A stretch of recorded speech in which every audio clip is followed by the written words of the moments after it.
भारत की धरती हमेशा से ही रहस्यों और रोमांचक कहानियों से भरी रही है। प्राचीन मंदिरों, महलों और गुफाओं में छुपे खजानों की कहानियां सुनकर ही रोंगटे खड़े हो जाते हैं। यह कहानी भी एक ऐसे ही गुप्त खजाने की तलाश की है, जिसे खोजने के लिए कुछ युवकों ने अपनी जान दांव पर लगा दी। उत्तराखंड के एक छोटे से गांव देवगढ़ में 24 वर्षीय आदित्य अपनी पढ़ाई पूरी कर लौटता है। उसका दादा पंडित रामलाल गांव के सबसे बुजुर्ग व्यक्ति थे, जो रहस्यमय कहानियों के लिए जाने जाते थे। बचपन में आदित्य ने अपने दादा से एक गुप्त खजाने की कहानी सुनी थी, जो गांव के पास की गुप्त गुफा में छुपा था। दादाजी ने बताया था कि 400 साल पहले एक राजा ने अपने राज्य का सारा सोना, चांदी और जवाहरात एक गुफा में छुपा दिया था। लेकिन राजा की मृत्यु के बाद उस खजाने का रहस्य भी उसी के साथ दफन हो गया। कुछ लोगों ने इसे ढूंढने की कोशिश की, लेकिन कोई भी वापस नहीं लौटा। लोग मानते थे कि गुफा में रहस्यमय शक्तियां हैं, जो किसी को भी वहां जिंदा नहीं छोड़ती। आदित्य को इस कहानी में हमेशा से दिलचस्पी थी। उसने अपने दोस्तों रोहित, अजय और निखिल को यह बात बताई। चारों दोस्तों ने तय किया कि वे इस गुफा के रहस्य को सुलझाएंगे और खजाने की खोज करेंगे। आदित्य और उसके दोस्त गांव के बुजुर्गों और किताबों से जानकारी इकट्ठा करने लगे। आखिरकार उन्हें पता चला कि गांव से करीब 10 किलोमीटर दूर जंगल में एक पुरानी गुफा है, जिसे कालाद्वार कहा जाता था। लोग कहते थे कि जो भी वहां गया कभी वापस नहीं लौटा। लेकिन चारों दोस्तों ने हिम्मत नहीं हारी और अगले दिन सुबह वहां जाने की योजना बनाई। सूरज निकलते ही चारों दोस्त जरूरी सामान, टॉर्च, रस्सी, पानी और हथियार लेकर गुफा की ओर बढ़े। गुफा का प्रवेश द्वार बहुत संकरा था, लेकिन अंदर जाते ही एक बड़ी सुरंग दिखाई दी। गुफा के अंदर घुप्पा अंधेरा था। दीवारों पर अजीबोगरीब चित्र बने हुए थे। कुछ ही दूरी पर उन्होंने एक प्राचीन शिलालेख देखा, जिस पर संस्कृत में लिखा था, सत्य की राह पकड़ो, वरना विनाश निश्चित है। इस शिलालेख ने सभी को डरा दिया, लेकिन वे आगे बढ़ते रहे।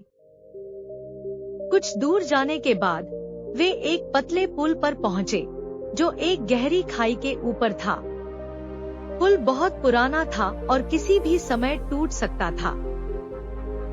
रोहित ने डरते हुए कहा, अगर हम गिरे तो बचना नामुमकिन है। लेकिन आदित्य ने हिम्मत दिखाई और एक एक करके सभी ने सावधानी से पुल पार किया।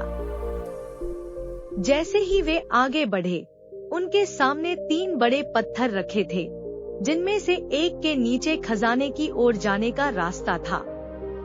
लेकिन 2 पत्थरों के नीचे जानलेवा जाल थे। अजय ने कहा, अगर हमने गलत पत्थर हटाया तो हम फंस सकते हैं। आदित्य ने ध्यान से शिलालेख को पढ़ा और समझा कि सत्य की राह पकड़ो का अर्थ सही दिशा चुनना था। उसने एक पत्थर हटाया और नीचे एक सीढ़ी दिखाई दी। सभी ने राहत की सांस ली और नीचे उतरने लगे। सीढ़ियां बहुत गहरी थी और नीचे एक भव्य कक्ष था। वहां चारों ओर सोने चांदी के सिक्के, हीरे जवाहरात और कीमती मूर्तियां रखी थी। निखिल चिल्लाया, हमने खजाना खोज लिया। सभी की आंखें चमक उठीं। लेकिन जैसे ही उन्होंने खजाने को छूने की कोशिश की, गुफा में कंपन होने लगा। चारों दोस्तों ने तुरंत खजाने का एक हिस्सा अपनी थैलियों में रखा और वहां से बाहर भागने लगे। लेकिन गुफा की छत से बड़े बड़े पत्थर गिरने लगे। रोहित का पैर फिसल गया, लेकिन आदित्य ने उसे पकड़ लिया। जैसे तैसे सभी पुल पार करके बाहर निकले और गुफा का प्रवेश द्वार ध्वस्त हो गया। गांव पहुंचते ही उन्होंने दादाजी को सब कुछ बताया। गांव वालों को जब खजाने के बारे में पता चला तो वे भी हैरान रह गए। आदित्य और उसके दोस्तों ने यह खजाना सरकार को सौंप दिया, जिससे गांव के विकास के लिए पैसे मिले। गांव में स्कूल, अस्पताल और सड़कें बनी और चारों दोस्तों की बहादुरी की कहानी पूरे देश में मशहूर हो गई।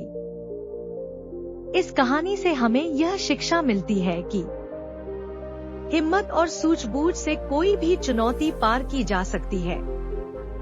लालच बर्बादी की जड़ है, इसलिए ईमानदारी से काम करना चाहिए। सच्ची बहादुरी वही होती है जो दूसरों की भलाई के लिए हो। गुप्त खजाने की तलाश सिर्फ एक कहानी नहीं, बल्कि साहस, बुद्धिमानी और टीम वर्क की सीख देने वाली प्रेरणादायक दास्तान है। यह हमें बताती है कि खजाना सिर्फ सोना चांदी नहीं, बल्कि हमारी ईमानदारी और अच्छे कर्म भी होते हैं। धन्यवाद।